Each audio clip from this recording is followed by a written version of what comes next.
More. If there's a single word that summarizes American hopes and obsessions, that's it. More money, more success, more luxuries, and gizmos. We live for more.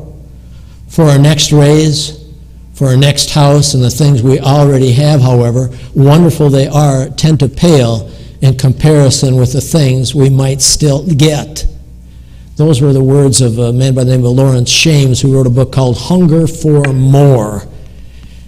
For 5 years of my life, Nancy and I lived down in Noonan, Georgia, and I worked for a company that my brother was with, and I worked for Soliant Staffing, Soliant Healthcare Staffing. And I traveled about 50 miles one way to work, but I lived in a glass office building on the 8th floor overlooking Stone Mountain. But I worked in a cubicle, and there were all kinds of other cubicles around, 75 employees maybe. Healthcare staffing. I would spend the day on the phone, and I would be calling therapists to see if they were interested in a job. And then I would call facilities such as hospitals, nursing homes, schools, to see if they had need for physical, occupational, or speech-language pathologists, those therapists.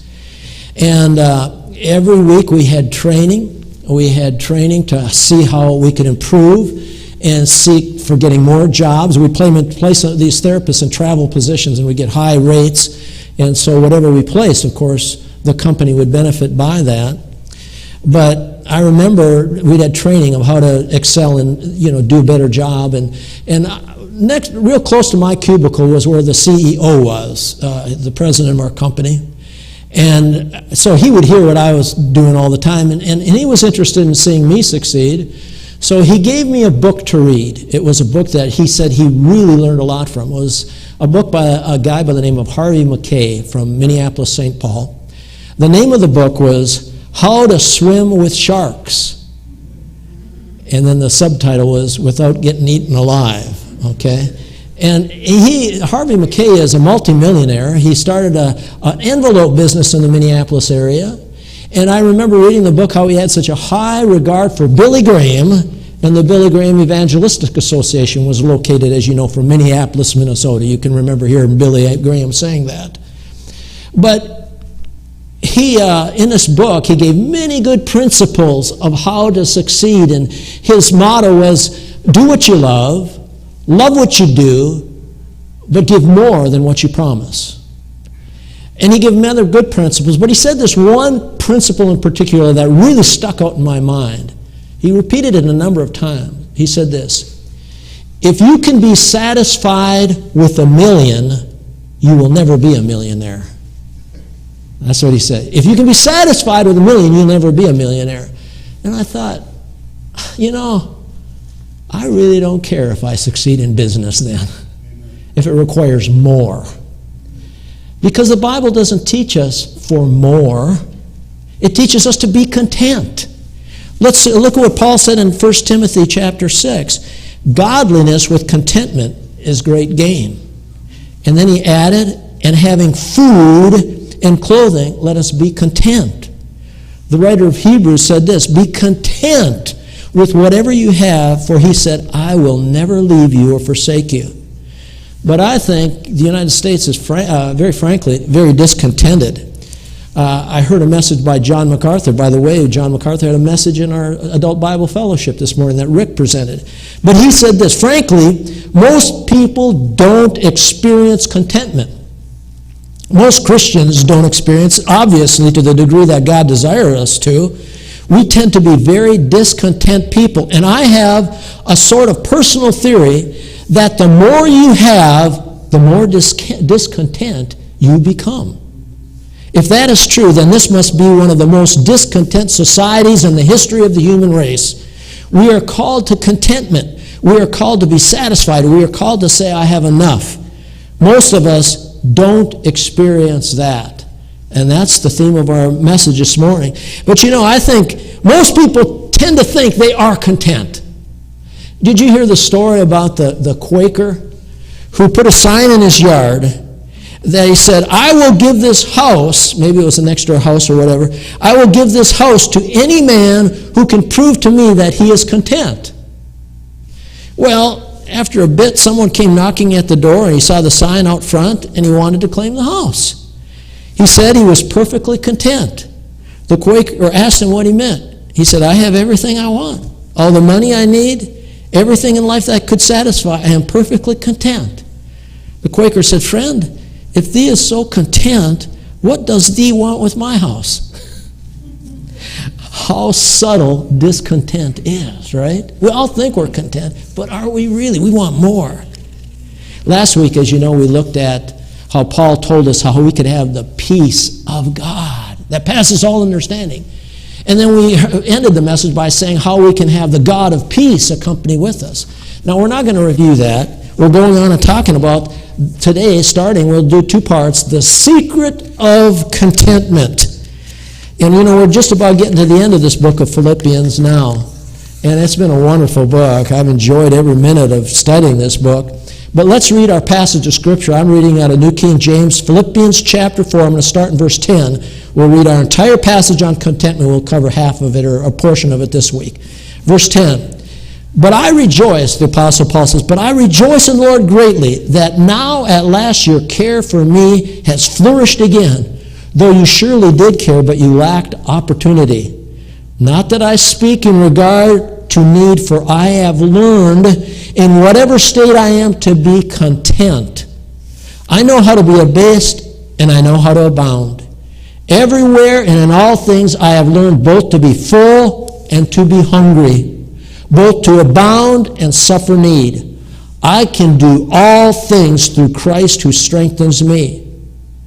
Nevertheless, you have done well in that you shared in my distress. Now, you Philippians know that from the beginning of the gospel, when I departed from Macedonia, no church shared with me concerning giving and receiving, but you only. For even in Thessalonica you sent aid once and again for my necessities. Not that I seek the gift, but I seek the fruit that abounds to your account. Indeed, I have all and abound. I am full, having received from Epaphroditus the things sent from you, a sweet-smelling aroma, an acceptable sacrifice, well-pleasing to God. And my God shall supply all your need according to his riches in glory by Christ Jesus. Now, we're going to look at verses 10 through 13. You know, we've covered a lot in Ephesians, the book of Ephesians. You know, it's a book of joy.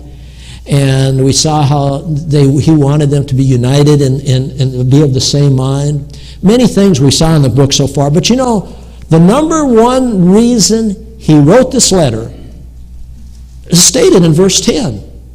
Because Epaphroditus came with this gift offering. And so he wanted to write back to these people in the Philippians and let them know that he'd received it and he was very grateful. And so he was writing this letter. But you know, the Apostle Paul always wants to teach. And so the whole book gives principles how those Philippian believers could succeed and overcome whatever obstacles they were facing in the Christian life. But he acknowledges this gift. Notice in verse 10, the way he says, I rejoice in the Lord greatly that now at last your care for me has flourished again. Flourished is the idea of you get a picture of a plant or a tree. You know, we don't see it yet. But you know, when this winter is coming and it's going to go over, you got the buds on the trees, right? It's flourishing. That plant is flourishing again with the springtime coming. He says, that's the way their care has now flourished again. I read somewhere that it might have been 10 years since they last sent support. 10 years. But you know, the Apostle Paul, he never asked any church for support. Never. And that is so contrary to everything we see happening today. With preachers, TV evangelists, they're always asking, right? But not for the Apostle Paul. He never asked. If there was a need that he had, what did he do? He worked night and day, he said. He was one who made tents and he sold those tents. But he did get some love offerings from churches like Philippi. And you know what he taught? He taught and he received some, I think, an offering from when he was at the Church of Corinth too, but he never took any offering from the Church of Corinth, even though it was a great flourishing church. But he taught them. He didn't want them to misunderstand why he was doing what he was doing, but he taught them that a preacher who preaches full time, who ought to be able to live according to what his work is. You remember how he said that? The way he likened it, he says, you shall not, quoting from the Old Testament, you shall not muzzle the ox that treads out the corn. Well, the grain. Back at that time, you remember they had those millstones, and the ox would just go in a circle among those great millstones. They grind the grain and get the husks off it. But they don't put a muzzle on the ox. Let him eat some of that grain as he's going around. Don't muzzle the ox who's working. And so that's the idea. He taught the Corinthians and others everywhere else too, that the full-time Christian worker, the one who goes out and he's teaching and preaching the Word of God, or a missionary, don't muzzle him. Let him make his livelihood by the gospel. So he taught that. But notice how he said it. He knew that the Philippians did not forget about him. He said, your cares flourished, but I know you still cared for me, but you lacked opportunity. Now, we don't know. If it was 10 years, we don't know why this church had a space of 10 years where they didn't send him anything. We don't know. It doesn't say. And maybe they were really poor and in distress and they couldn't send things. Maybe the Apostle Paul was, communication. I mean, it wasn't cell phone communication. It wasn't they didn't get on their computers and they could know what everybody else was doing. It took a long time to get communication. Apostle Paul went different places, so maybe there was some other reason why. But he says, I understand you still cared for me, but you lacked opportunity. But now consider, he didn't want the Philippians then to feel sorry for him, though. But I want you to know how he says that. Not that I speak in regard to my need. I'm not telling you I've got needs, because he says he learned contentment. He had some real needs. F.B. Meyer said this about the Apostle Paul. Even when he was there in Rome, he said, deprived of every comfort and cast as a lonely man on the shores of the great strange metropolis, Rome, with every movement of his hand clanking a fetter and nothing before him but a lion's mouth or the sword. He didn't know what was going to come. But he said he learned. He learned how to be full and how to abound. He learned, and that word learn means he learned by practice, learned by experience. He went through them and he learned how to be content. So I want us to look at how he could have been so content in his deplorable situations. And I'm going to give you two reasons, I think. One of them is kind of obliquely stated here, maybe. The other one stated directly on. The first one is, I believe he first learned to be content, to have confidence in the providence of God. What is providence? Okay. Providence comes from a couple words. Pro, before, video. You know what video is? What we see. So God sees everything in advance. That's part of his providence. But he also works out all kinds of details.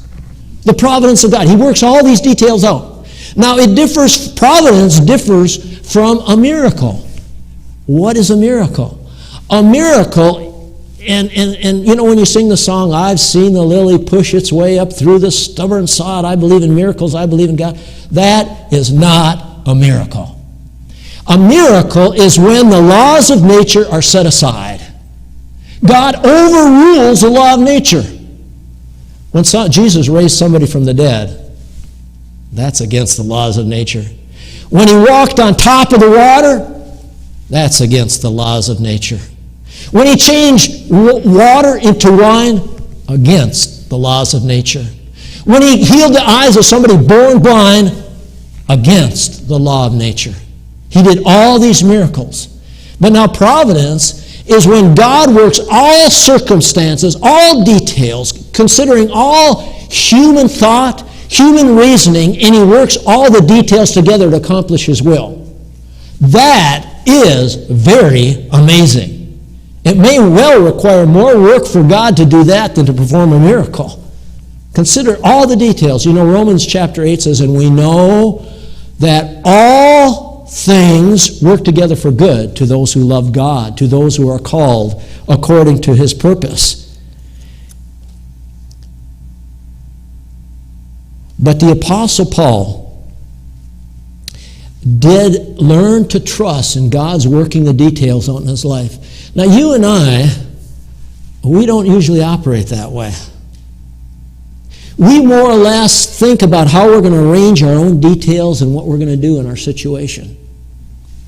For example, if we're going to go to university somewhere, you inspect and find out what the record of that schooling is and what the cost is. And so you get all these details and you make the decision. When you're going to buy a car, how do you usually do it? For most of us, I'm saying, is that we go out and we consult consumer reports. And we look at it and we saw, this is a beautiful car. I like the way, the look of it. Look at the interior. And so we examine, what's the price of it? Is it noted to be dependent? All these things that and then we arrange and we follow this course of action. I wonder if Apostle Paul, if he operated by that way, let's say, for example, he'd gone through many places in the world, and he saw a lot of beautiful places. I wonder if he would have thought something like this, boy, you know what? If I saved up a little money, I bet you I could get a little retirement place in this city overlooking the Mediterranean, But you know what the Apostle Paul did? He didn't decide. What he did is he allowed God to lead and guide him, and God was in charge of the circumstances of his life. Now that is so cool. So what areas here did he learn to trust in God's providence, God's arranging all the details for him, and then he learned to be content? Well, first of all, he talks about 3 areas here. And when I looked at these, I started, so how am I going to summarize these areas, okay? And then I thought about 1 John, when John the Apostle said, the book of 1 John, all that is in the world, the lust of the eyes, the lust of the flesh, and the pride of life. They're not from God, but they're in the world. And I said, that's what Apostle Paul is talking about here. The lust of the flesh, the lust of the eyes, and the pride of life. Because those are the areas where we want more. He says, first of all here, in the area of the pride of life, or concerning fame or reputation, the Apostle says here, I have learned, I know how to be abased, and I know how to abound. Now that word for abased is how to be humiliated. He knew, and he was satisfied with being humiliated. He was content with it. You say, well, how was he humiliated? You don't have to go far. Just read the book of Acts. You remember what it was like in Philippi? Him and Silas were going around, this woman of divination, remember? These men are men from the Most High God, but she was speaking of an evil spirit. And the Apostle Paul finally got tired of it. He knew it was, and he told her, he exorcised the demon. And she was speaking in a right mind, in a normal right mind. It wasn't a clairvoyant anymore. And her masters, who were gaining money by her palm reading or whatever she would do, they were up in arms against Paul and Silas. And so they went to the authority, the magistrates, and you remember what they did? The book of Acts chapter 16. They brought him to the jailer. They brought him to prison. They tore off their clothes.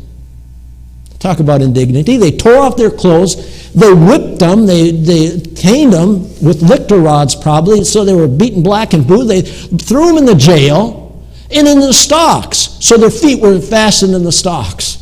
You talk about humiliation. And they were Roman citizens.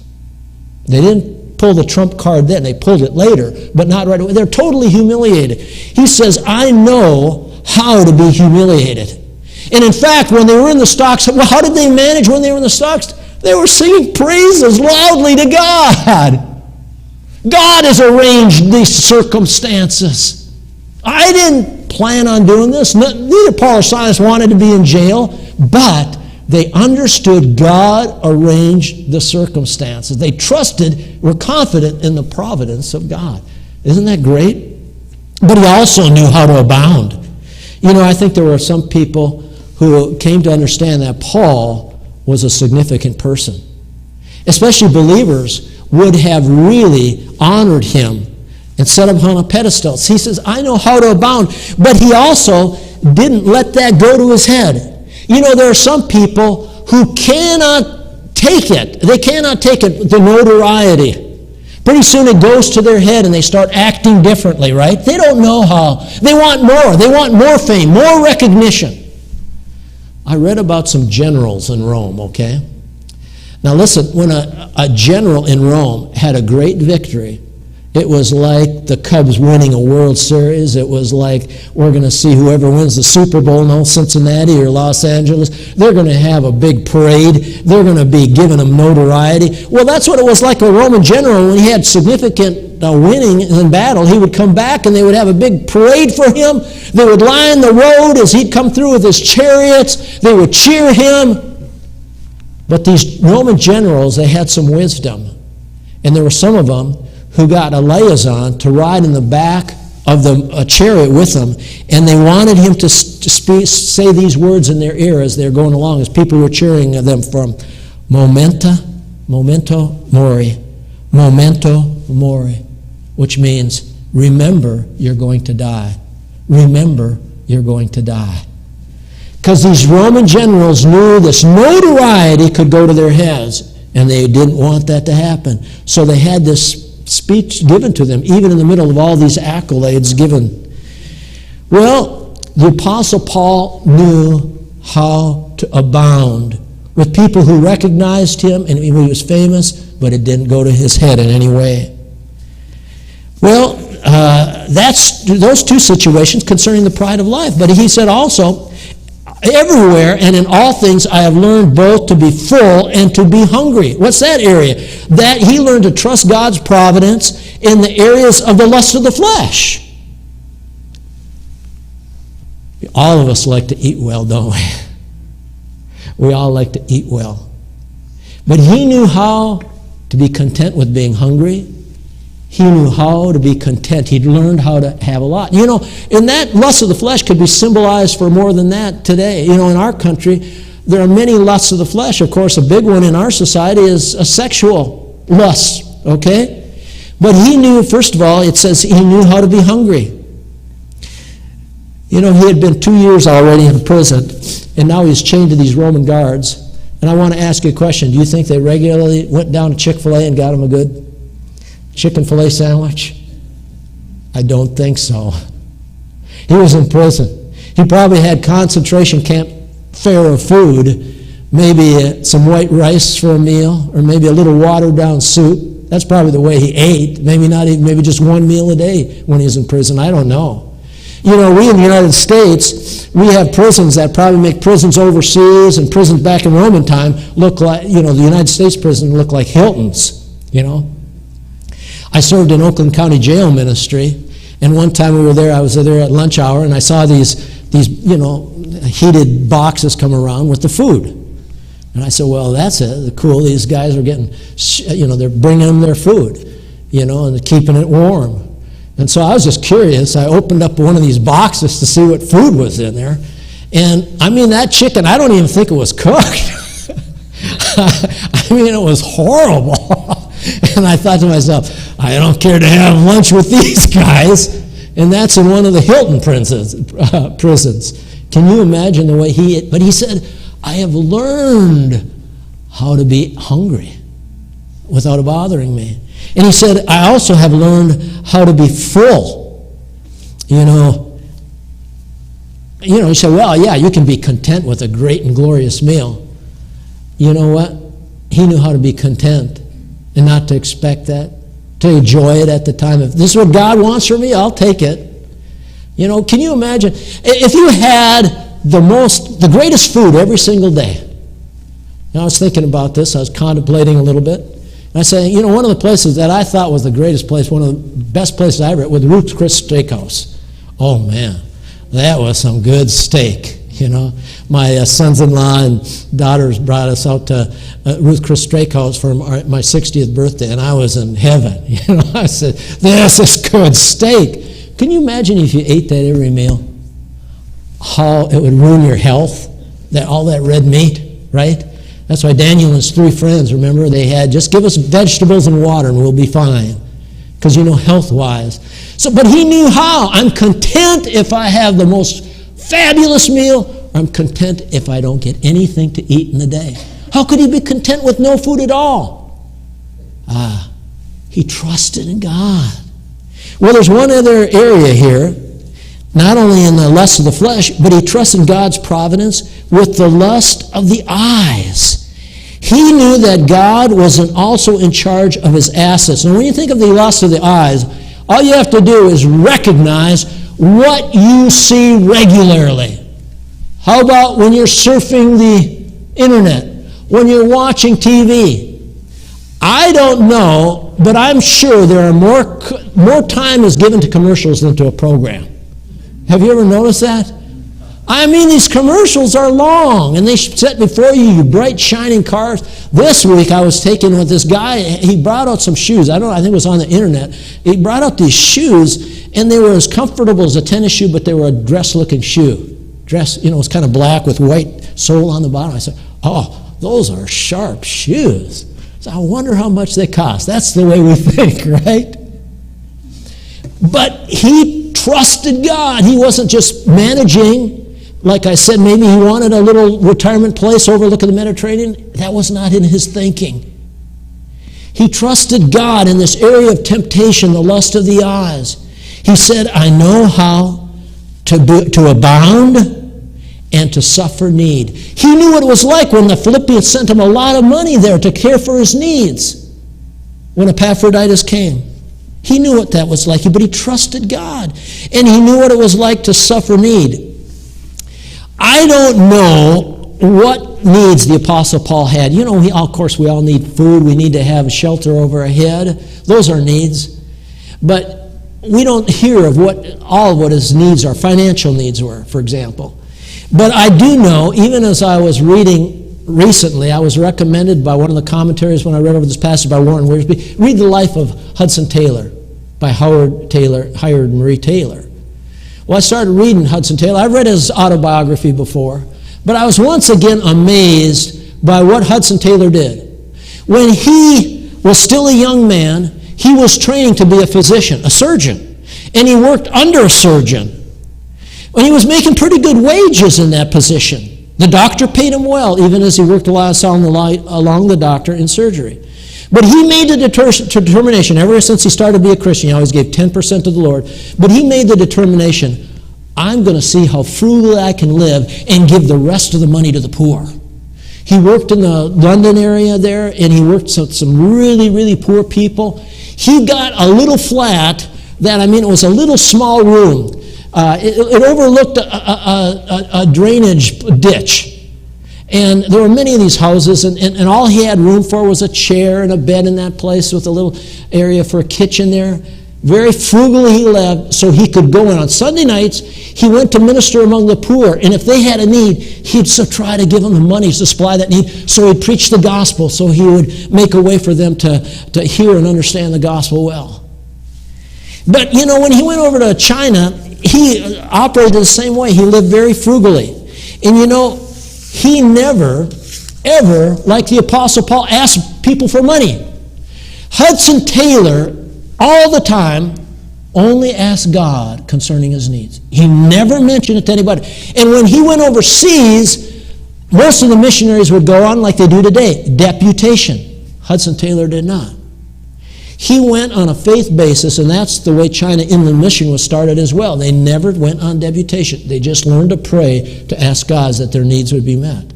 Wow, what a way to live. But he never was short. The Lord supplied. Sometimes it was getting pretty hairy, but the Lord always came through. Well, one time I was reading that he had a real specific need, and Hudson Taylor would pray about it. And he trusted in the Lord. This was in the interior of China, and he went to the post office and seeing if there was a letter for him. And this postmaster there, the Chinese postmaster, he knew what Hudson Taylor, that he was dependent upon these envelopes coming. And he asked him, is there a letter that came today? And this postmaster, he really scolded him. He says, why? And belittled him. He says, why in the world do you come out here anyway when you didn't have provision to be here in the first place? He really scolded him. Well, he said, no, there's no envelope for you. Well, Hudson Taylor, as I remember reading, he went over to the other side of the room and he started singing quietly to himself, Jesus, Jesus, I am trusting in the joy of what thou art. I am finding out the greatness of your loving heart. And then the postmaster noticed he missed a letter. Turned the letter over in Hudson Taylor's name, and he sheepishly called him over.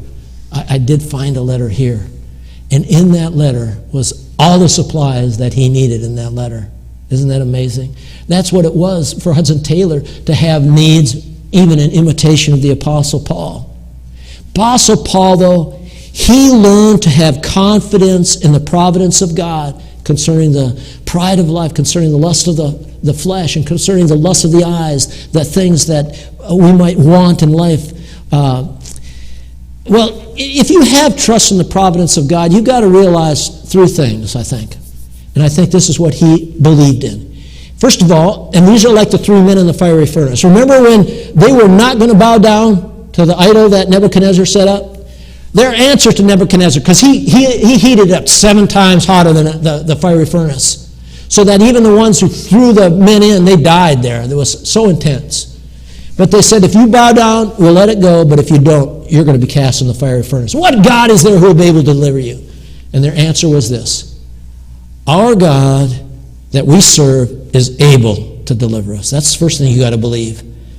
He's powerful. He can do anything. Our God will deliver us. He cares.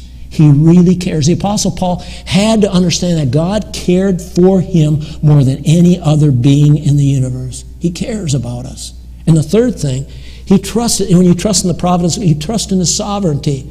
God doesn't answer like we expect him to all the time. He's the boss. He knows what's best for him, so he trusted in his sovereignty. That's what the 3 men in the fiery furnace did too. He knows. And even if death comes, God is able to resurrect us. That's how great he is. Okay? So that's what he had to believe, but he had confidence in the providence of God. Now in verse 12, he said also that he learned to be, let me read it again, verse 12. I know how to be abased and how to abound.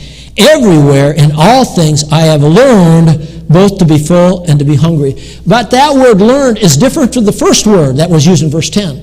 I told you that word meant to learn by experience. This word was a word, it's a word muo in Greek. It comes from, related to the word mysterion, from which we get mystery. He learned the mystery or the secret of contentment. He learned it. It was revealed to him by the Lord. And he goes on, and notice, here, we'll look at this 13th verse. He said, I can do all things through Christ who strengthens me. He learned to have confidence in the power of Jesus Christ. The providence of God, now the power of Jesus Christ. He learned it. It was revealed to him. Now this is so great. In what areas there did he learn about Christ's confidence? Well, you know what? There's 2 ways when you come to think of it, what way we can have confidence. We can have confidence in ourselves, but now we're looking, and that's the way most of the people in our society, how we're pumped into our minds. Parents, teachers, coaches, all tell kids, go for it, you can do it, you can do whatever you put your mind to it, dream large, you can do it, have confidence, have belief in yourself. Isn't that the message that they're taught today? It is. But you know, there's another way of having confidence, the Apostle Paul here. It's called Christ confidence. And notice he said it's still through me, but it's through the power of Christ. You know, the Apostle Paul learned this Christ confidence, but isn't that similar to David in the Old Testament? Listen, when he went up against Goliath, now this guy is what? 9 feet tall. I mean, this guy was huge. And here this teenager is going up against him. And Saul, the king, said, you can't go, you're but a lad. And David said, listen, when a lion came after my sheep or a bear, I went after them and I killed them both. He learned the secret of having power go through his body. You know, and I recently saw a picture. Every once in a while you're going through Instagram and watching these animal things, and I saw a lion go after a leopard. I think it was a leopard. And I saw, this is going to be interesting. But that lion overpowered that leopard so quickly. He was so strong. He was so big and strong, a male lion. I said, wow, is that amazing? Leopard. It might have been a cougar. I don't know. They're spotted. Didn't stand a chance. But can you imagine a teenage boy going after a lion? Think about that. How did he do it? How did he go after and wrestle a bear with his hands? That wasn't hand-to-hand combat, it was hand-to-paw combat, right? But he grabbed the lion by the beard and he killed him. Now that is power. Was David that strong? Or did he have the power infusing through his body? He said in the book of Psalms, talking about the Lord, he said, "He teaches my hands to make war, so my arms can bend a bow of bronze." There was some power going through David's body because of his reliance upon the great God, his great God, right? Well, Paul was learning about the strength of Christ. What areas was he learning? Well, we already read them. Concerning the pride of life, he learned to trust in Christ's power.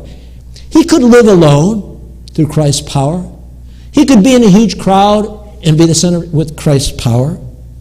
How about food? You remember how Moses, you ever think about that? How Moses went 40 days without any food or water? How's that possible? It's not. But he learned to trust in the Lord God, Jehovah. So food, the Apostle Paul learned to trust in Christ's power. And how about in the lust of the eyes? He could live with money or without it. He trusted in Christ's enablement and power. And how extremely confident was he? He says, I can. We need to have confidence. I can do it. Why? Through Christ's power I can do it. Not through my ability. One of my favorite pastors in the past, Ray Stedman, said this. He said, I sometimes grow weary of hearing the continual cry, I can't, from the people of God. What a monotonous refrain it is. I can't stand so-and-so. I can't live with my mother-in-law. I can't teach a Sunday school class. What a glorious thing to find someone who can say, I can. I remember what a delight came to my spirit when a few years ago we put out what we called enlistment blank to the congregation. We listed all types of activities and ministries within the church and outside the church. We asked people to check their interests, and various people helpfully checked certain activities that they enjoyed or felt they could do. And this was a great help to us. But one man simply wrote across it, I can do all things through Christ who strengthened me, and he meant that. You know, I think it's important for us to know what our spiritual gifts are. It's important for us to know how God made us, the talents he gave us, the things that we love in life, right? It's important. But listen, when there's a need to be done, how you love it when people say, I'm not sure about that, but I can do it. I can do it through Christ who strengthened me. Isn't that great? You know, we need to remember that we know that we need to remind ourselves what our gifts are and talents are, but we need to know what the way it is with God's gift. James said, every good gift and every perfect gift is from above and comes down from the Father of lights, with whom is no variation or shadow of turning. How about that passage in the Old Testament where the Lord told those children of Israel when in the Babylonian captivity, he says, I know the plans that I have for you, declares the Lord, plans for welfare and not for calamity, to give you a hope and a future. You know what? God delights to give good gifts to his children. He will empower us. And it can be even the area of physical. One of the favorite movies I just remembered even when I was doing this message. Do you remember, I think I've quoted this for you before, but do you remember Eric Liddell? The movie of Chariots of the Fire? Oh, it's a great movie. In one scene, though, I remember when he was talking to his sister, His sister was so disappointed because Eric was doing all this running, and they had gone through a short-term trip apparently to China, and she wanted him to go back to China with him, okay? But she was so discouraged because he was so involved in all this running. And in this one thing, Eric Little grabs her and he says, Jenny, he says, I'm going to China. I'm going back to China. The missionary service has accepted my application, and so I am a missionary now. I can be a missionary. And she said, oh, I'm so happy. I'm so pleased. And he says, but Jenny, he says, I've got a lot of running to do first. He said, you got to understand. He said, I believe God made me for a purpose, for China. But he also made me fast. And he says, Jenny, when I run, I feel his pleasure. He said, for me to quit now, to go back, he said, would be to dishonor him, to hold him in contempt. He said, you're right. It's not just fun. To win is to honor him. And he won. You remember what happened in the movie? On the Sabbath day, he refused to run on the Sabbath day. Remember? His heat was on the Sabbath. He refused. That's the Lord's day. I'm not running. The king and everybody else king of England or Scotland tried to convince him, please run. No. One of the runners, though, on his team offered to give up his place. I think it was in the 400 meter or something. That wasn't Eric Little's strongest measure. But he ran and he received the gold medal. Notice where the strength comes from. Through Christ who strengthens me. In that same movie, I saw a couple of scenes where one was in a church. He quoted Isaiah. He asked the people in one scene, he says, where does the strength come from to finish the race? It comes from within. He read from the book of Isaiah in one passage. He goes, why do you say, O Jacob, and speak, O Israel, my way is hidden from the Lord, and my just claim is passed over by my God? Have you not known, have you not heard, the everlasting God, the Lord, the creator of the ends of the earth, neither faints nor is weary? His understanding is unsearchable. He gives power to the weak, and to those who have no might, he increases strength. Even the youths shall faint and grow weary. The young men shall utterly fall. But those who wait on the Lord shall renew their strength. They shall mount up with wings of eagles. They shall run and not be weary. They shall walk and not faint. Amen. Christ can give the strength within a body. That's what Eric Little relied upon, and that is what the Apostle Paul relied upon. A.T. Robertson talked about this word content. He said, content really means self-sufficiency. The Greek Stoics used this word. Let me just read you. He was a Greek scholar, A.T. Robertson. He said, the Stoics made a great deal out of the virtue of self-sufficiency or independence of external circumstances. They held that a man should be sufficient unto himself in all things. When asked who was the wealthiest, Socrates said, he who is content with the least. For self-sufficiency is nature's wealth. But though Paul uses the Stoic word, he has more than the Stoic idea. He expressly disclaims a mere self-sufficiency, not that we are sufficient of ourselves, he said, to count anything as ourselves, but our sufficiency is from the Lord. Once again, you can have total confidence in yourself, or you can have confidence of what Christ can do through you. I heard of a episode of a man by the name of William Ernest Henley. Does anyone remember that name, know that name? Over 100 years ago, William Ernest Henley was in a hospital in Edinburgh, Scotland, or England, recovering from a tuberculosis disease. Now, it was a very serious disease. He'd already lost one foot, and it almost had taken his life. He was in the hospital about 2 years in hard circumstances. And it was in those hard circumstances that he wrote a poem. The poem made him famous. The poem was called Invictus, which means unconquered or invisible. It begins, out of the night that covers me, black is the pit from pole to pole. I thank whatever gods may be for my unconquerable soul. In the fell clutch of circumstance, I have not winced nor cried aloud. Under the bludgeoning of chance, my head is bloody but unbowed. Beyond this place of wrath and tears looms but the horror of the shade, and yet the menace of the stars finds and shall find me unafraid.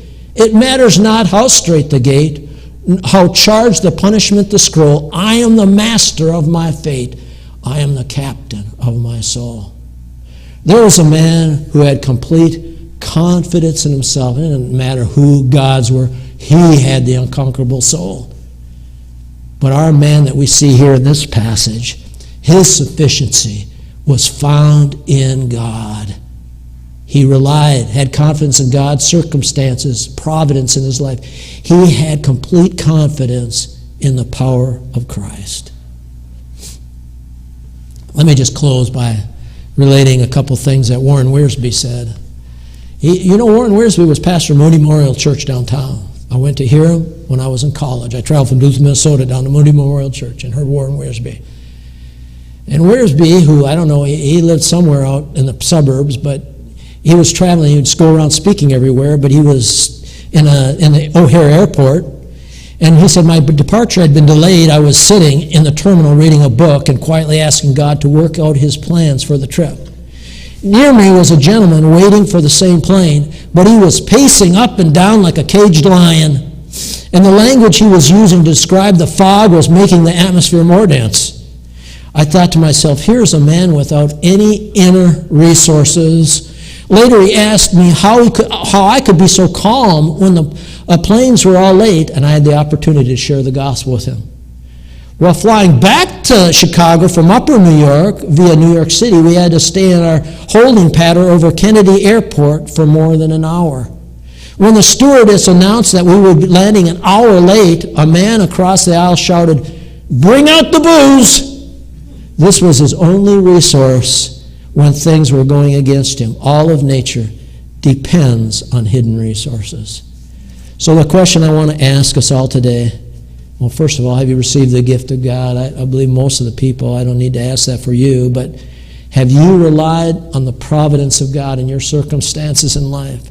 Have you relied on the power of Christ? Have you learned that secret of the power that can be made available? I'm telling you, I'm only a work in progress. I know that. I want to be more like the Apostle Paul. While the singers are coming, let's just bow our heads for a word of prayer.